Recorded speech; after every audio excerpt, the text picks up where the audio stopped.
Goût chocolat ou myrtille, avec ou sans nicotine, la cigarette électronique se décline sous de multiples formes.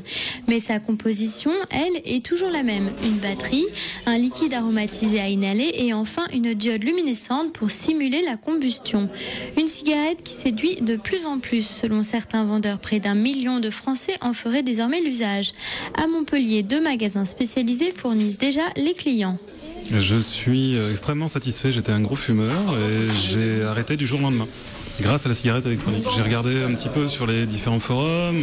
Est-ce que c'est anodin? Je ne pense pas que ce le soit complètement, mais c'est en termes de moins pire, je pense. Ouais. Moins pire que de fumer quelque chose qui est avéré dangereux. Beaucoup de gens viennent dans une démarche de vouloir arrêter de fumer. Ce qu'on leur explique, c'est que nous, on ne le commercialise pas du tout comme un sevrage tabagique.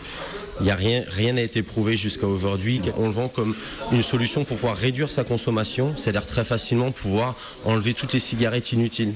Une cigarette moins chère et que l'on peut consommer à l'intérieur. Voilà quelques-uns des avantages de cette invention. Mais attention, question santé. Aucune étude n'a encore été réalisée dans l'Hexagone sur la nocivité de la cigarette électronique.